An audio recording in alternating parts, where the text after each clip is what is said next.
Hello there. How many seats have been fitted to this Ford Mondeo? Well, there's the driver's seat, of course, so that's 1, then 2, 3, 4, and okay, 4. 4 is still too many though, so in this video I'll show you how to remove the back seats. We can then more easily clean the carpets, the seats themselves, the trim and the door cards, all of which are disgustingly filthy. Welcome to CarSpyTV.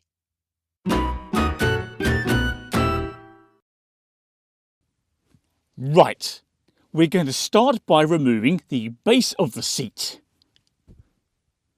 So, step 1 is to grab the base of the seat around here and then pivot the whole thing forwards.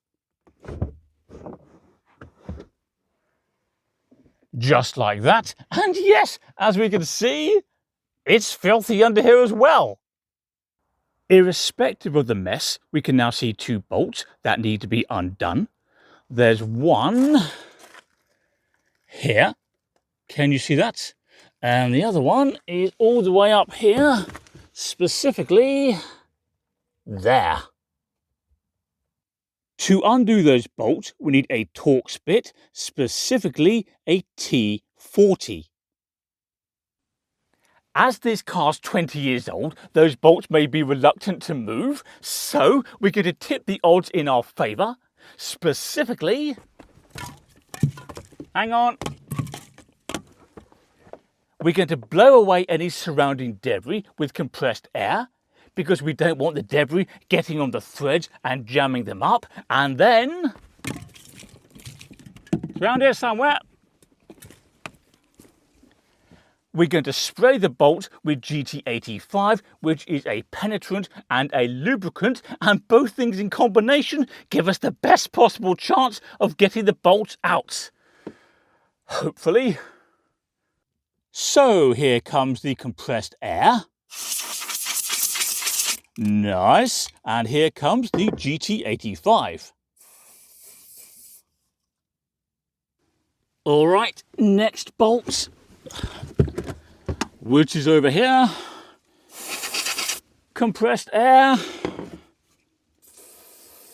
And the GT85, and naturally we will now wait a few minutes for the GT85 to do its thing, and we will be adding compressed air and the penetrant to any and all bolts we need to undo to get this seat out.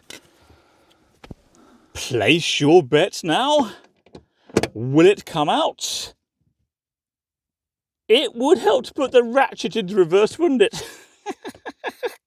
There we go. Right, let's try again. Come on now. Oh, yes. Smooth as butter. There we go. 2 bolts out without any drama. So, we can now remove the base of the seat. Look at all the muck that's under the base of the seat. It is absolutely everywhere. On the plus side, we have found this snail to keep us company. This piece of trim that can presumably be reattached somewhere at some point. And most significantly, money. So we're rich. Let's go shopping. Let's now remove the back of the seat. Now, the outer 2 seat belts are not in our way at all, so we can completely ignore those. But the middle seat belt, this one here, is in our way, so it needs to be removed. And to do that, we need to undo this bolt here. And that's why it's currently soaking in that stuff. This is a larger bolt, so rather than a T40 Torx bit, we're using a T50. There we are. Now we can move this thing out the way. And what we'll do is we'll pop the bolt back in there. So A, we don't lose it. And B, we don't get a lot of dirt down there.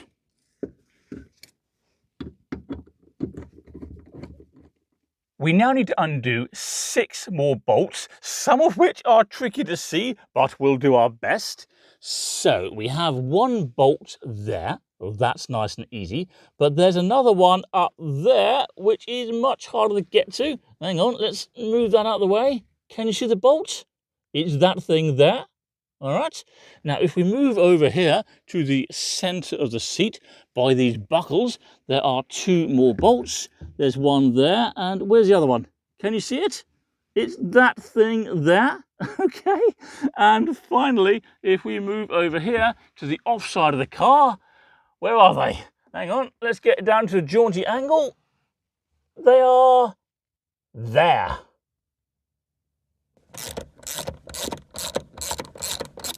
These bolts are T50s, by the way, and if you're wondering whether they're tight, yes, very.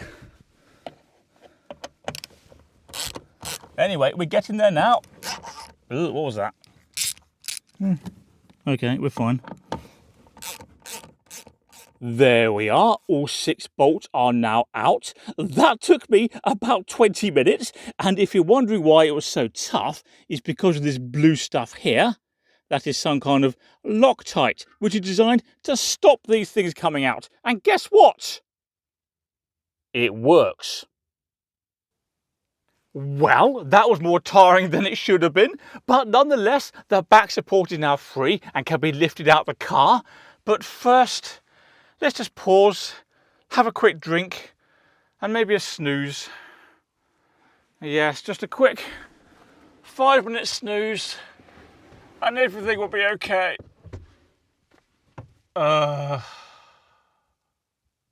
Actually, there is one more thing holding the back support in place.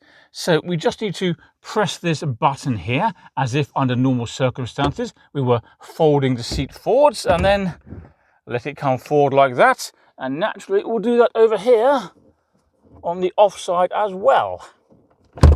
There we are. And now we have to decide whether to take the back support out through the boot or this way through the door towards the £100 Nissan Micra. Which do you think is best?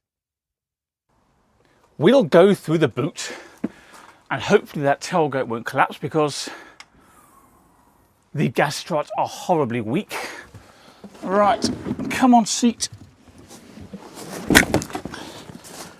Out you come. Now, where are we going to keep it?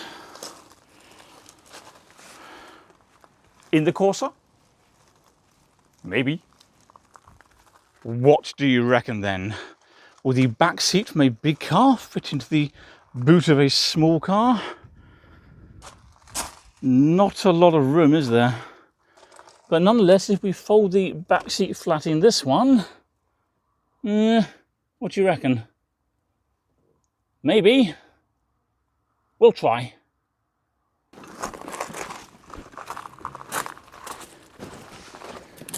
Oops. Well, that's not a good start. Hang on. Straighten yourself up, mate. There we go. Right. The back support is quite heavy on this Mondeo. Oh yeah, it does fit very well indeed.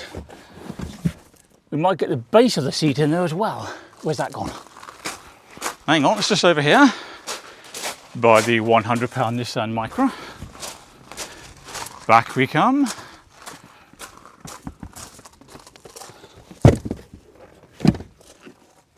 Perfect. There you go. I'm pleased with that. The seat fits perfectly in there. As for the Mondeo, well, it now looks like this. Plenty of space, as we can see. And if you're wondering where the front passenger seat is, well, I'll give you a subtle clue. Can you guess? I wonder what this car's previous owner is going to think when he sees this video and what's going on here, because I know for sure he definitely watches. Yeah. Anyway, I'm now going to clean up these bolts and put them back in the holes so they don't get lost. And while I do that, don't forget to subscribe to CarSpyTV. That makes it easier to find my other content. Can you also please do me a favour and click like on this video? And I'll see you next time. Bye-bye.